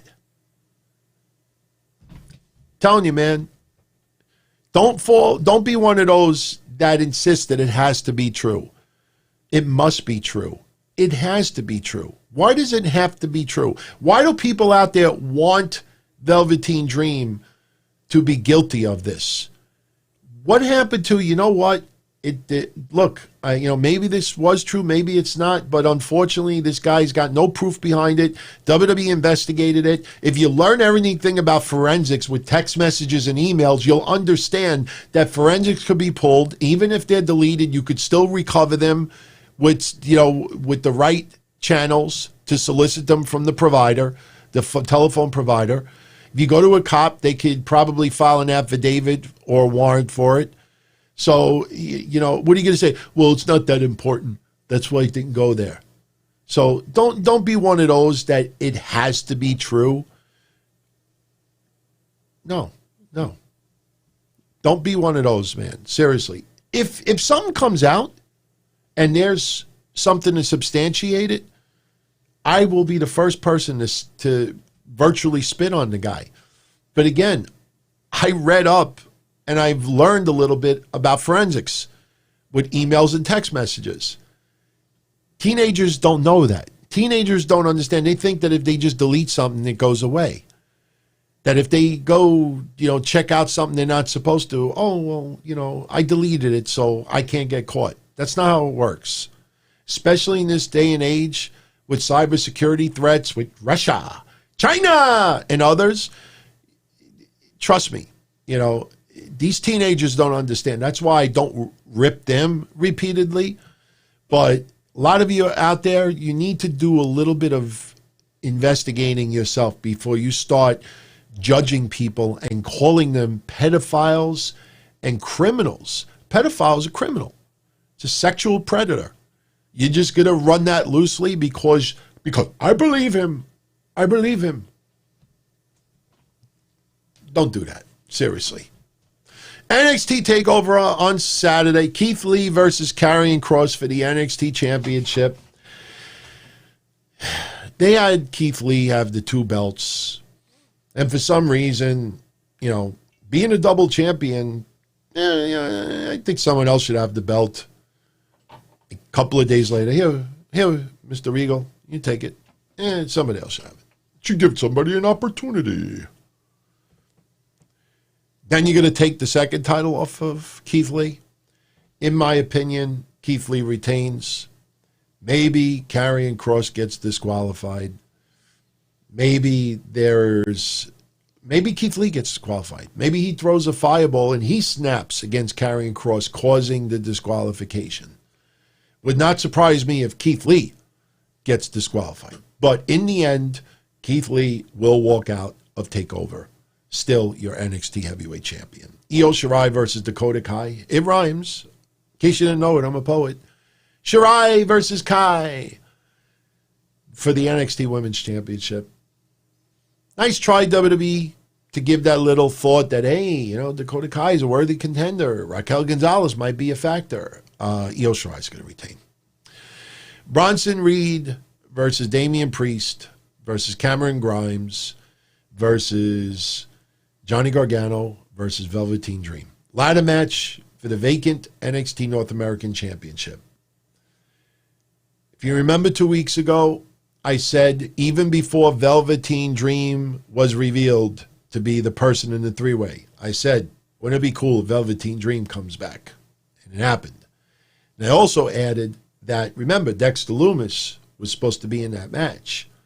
Wouldn't it be something if Velveteen Dream won that belt? Dexter Lumis was supposed to be in that match. So even though I know WWE doesn't make things make sense so well, I'm going to try to make sense, and I'm going to go with a wild card. Even though I want Damian Priest to win this and get some decent gold, I am leaning towards Velveteen Dream winning it, and maybe this leads to something with Velveteen Dream, Dexter Lumis. Remember, Dream is now technically a heel.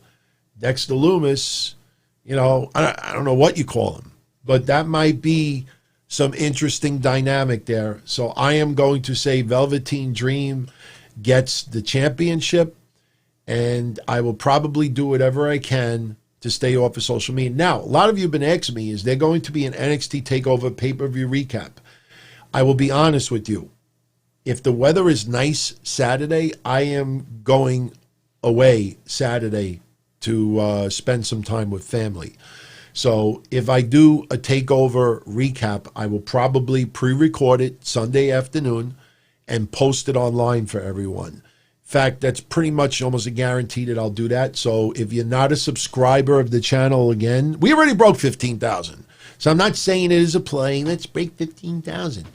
If you subscribe to the channel, this way, if I do upload a video Sunday afternoon, you'll get it immediately. So that's probably going to be the deal. If the weather's Shangada Saturday night, then I'd probably do it right after the pay-per-view. But to be honest with you, I think Sunday afternoon is probably the way to go. Sunday night, SummerSlam, I will be doing a recap. It's either going to be solo or I'm going to do it with Mish. It all depends if his show is doing a recap or not. So I will definitely let everybody know Sunday what the deal is. And remember, Sunday also we're supposed to have breakfast soup. So, you know, if we do a pay-per-view recap together, we might just hold off breakfast soup until Monday. So that would be 3 podcasts in one day for yours truly. NXT recap, SummerSlam, breakfast soup. So Saturday night AEW recap, I don't know. Possibly. I don't know if it'll be live. It'll probably pre-recorded Sunday also. Hell with it. I'll challenge myself. Do 4 podcasts on Sunday.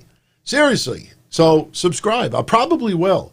Look, man, if you enjoy it, you take your time to watch these and you enjoy it.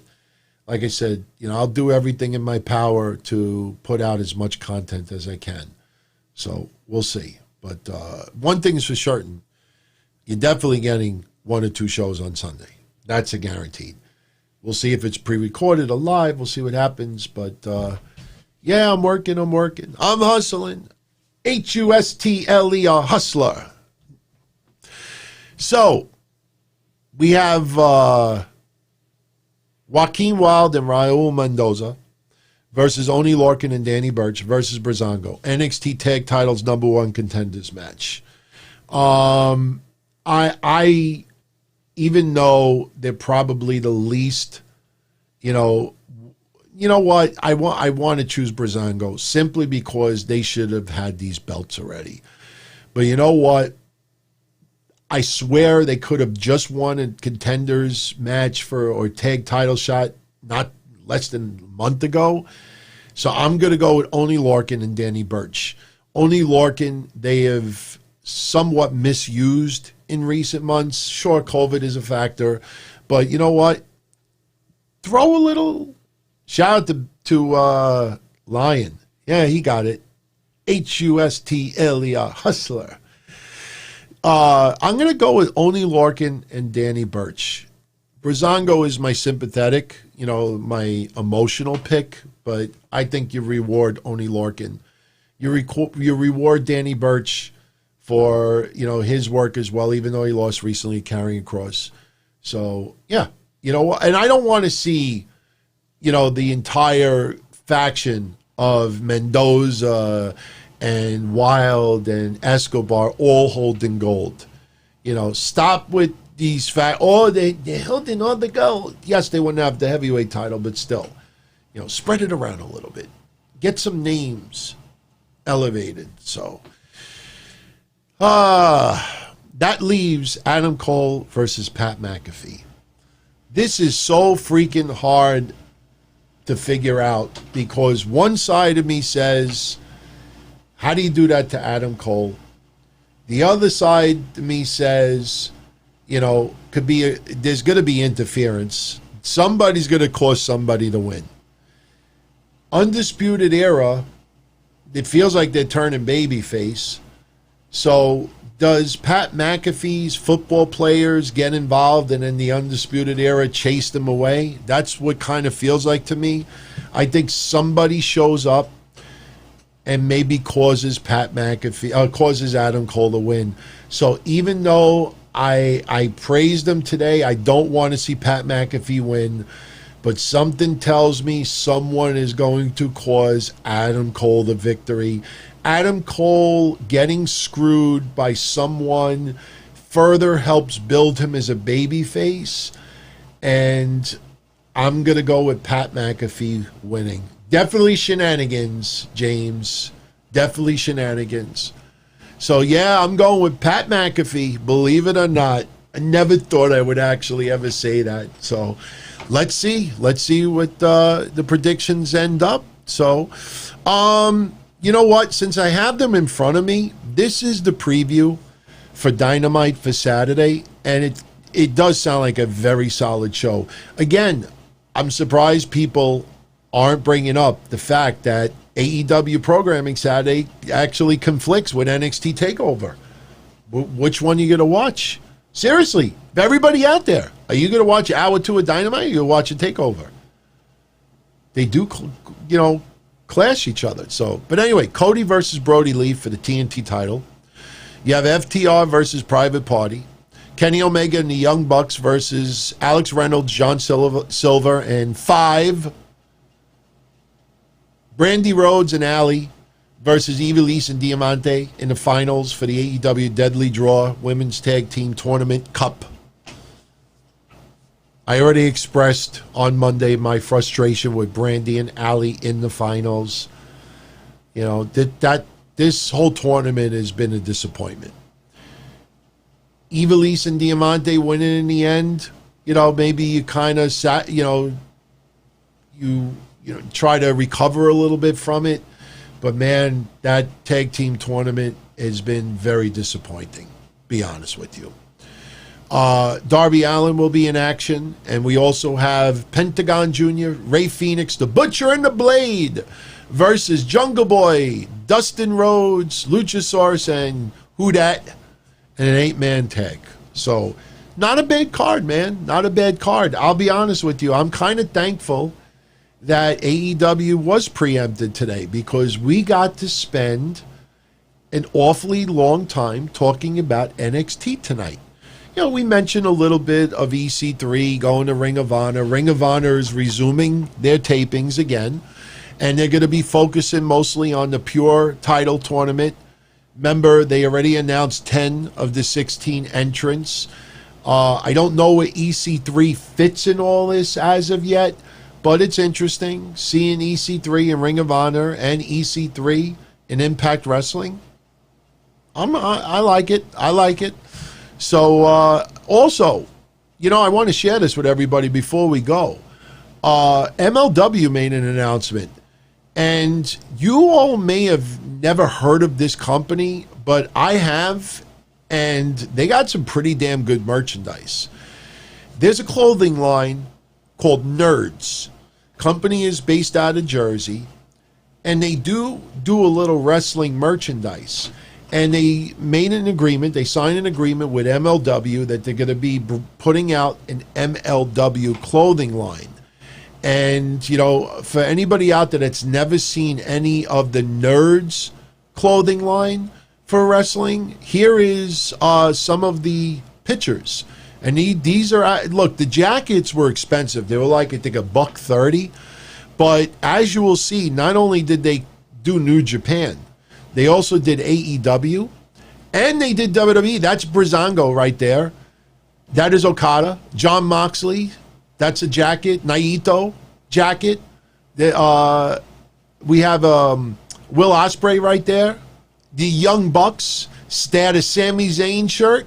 So that is just a taste of Nerds, their clothing line. So they have some pretty impressive products out there already. And I know some of you are going to be like, wait a minute. So they make AEW and WWE, very, very limited stuff. But still, MLW with a little clothing line. They're going to feature the Von Erichs, the Dynasty, Selena De La Renta. So you'll see some T-shirts, maybe a couple of jackets. Hopefully the prices are not outrageous. Because when MLW put out those tag title belts and the regular titles for like $2,000, honestly, I know there's a lot of MLW fans out there. I really don't know any that is going to spend that kind of coin on MLW stuff. Seriously, but then again, remember, for $125, you can say hello and you buy that, and that's. Oh boy, ridiculous. So, here's the finals for AEW for Saturday. Oh, the so talented 4-star match, credentials of Brandy and Ali taking on Diamante Release.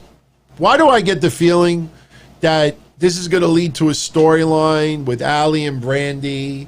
Do we get the Tito Santana, Rick Martel, where one of them walks off and the Brainbusters on the other side are beating the hell out of Tito Santana? You remember the storyline? The Brainbusters were taking on Tito and Rick Martel, and Rick walked off. Why does this feel like that's the way it's going to go? And it's going to, I don't know, man. Oh, Sam, you're welcome. He needed a picture of Ali just to see. Look, there's no denying they're attractive. There's no denying they're attractive. I mean, the bunny. She's cute. She's not that bad in the ring, but you look at some of the other people, and that's what happens when you have people that are not signed to any real type of deals. You just show a cameo. You let social media tease it like Tainara Conti, push her to the moon, K&J, yay. And then 2 weeks later, like, where are they? Where are they? I'm telling you, they could have done so much better with this cup. And I don't know. We'll see what the finals are Saturday. So, yeah, WrestleMania 89. Yep, that was it. I remember that well. So with that said, everybody, I'm going to get out of here. Next week, I will announce the winner of the Kenny Omega signed Young Bucks figure. Shout out to everybody who took part in that. And once again, I want to welcome all of our sponsors, our patrons. Yesterday, Kev Castle did his solo show on Patreon, and I'm going to do Breakfast Soup probably Sunday with Mish. We usually do it Sundays now. And don't forget, Friday, right after SmackDown, I will be right here. If I get the invitation from WWE, and I'm supposed to get one, just don't know which show it is yet, but you will see Deli Man on WWE television sitting ringside. And I hope everybody, if you have a camera and you want to do it, I hope you take part. I hope you have fun. And I hope you block out all of the people on social media that are going to try to, ruin it for others. It reminds me of the Jericho Cruise. I mean, the Jericho Cruise and Thunderdome is two totally different things. But all people wanted to do and go on that cruise was just enjoy themselves, hang out, watch a little wrestling, just get their minds off of everyday bullshit. And they were made fun of. A lot of them.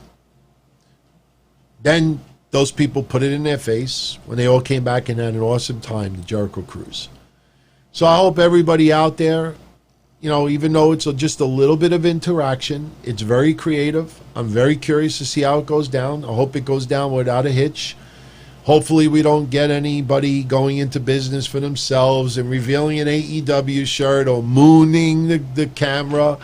I think people will be a little bit better than that. But anybody that does take part, please, please, please let me know how it was. Let me know, I mean, I know the procedure, but let me know your experience, Email me, PM me on Twitter. Let me know how it was for you. Was it as good for you as it was for me? So, and we'll see. I don't know if I'll be on there Friday because honestly, if I'm going to do a show here right after, it's going to be very difficult to don the Deli Man mask for an extended period of time, then take it off, then cool off, then prepare for the show. And but I think it's going to be good. I really do. So, yeah, I do know WWE will cut people's feeds if they do any funny stuff. You think people care? Seriously. If someone is a diehard AEW supporter, you think they're going to care if they cut my feed? You know what I mean? That's almost like when people are like, this person blocked me. I don't know why they blocked me, but they blocked me. I don't know why they blocked me. They blocked me. Can you believe it? They blocked me. They blocked me. And then after all of that, I don't care. I don't care. So if someone is out there to put over, I have a feeling there's going to be a lot of people showing AEW shirts getting cut off, and that's going to be a repetitive thing. And I will tell you right now, I think we will have at least 5 to 10 incidents on Friday of people showing an AEW shirt. Maybe have a WWE shirt on in front, but then they're going to pull it up, reveal an AEW shirt, and then their feed's going to get cut off. I will tell you right now, you'll get at least 10. So with that said, everybody, I am out of here. Much love as always. Check me out Friday. Ciao.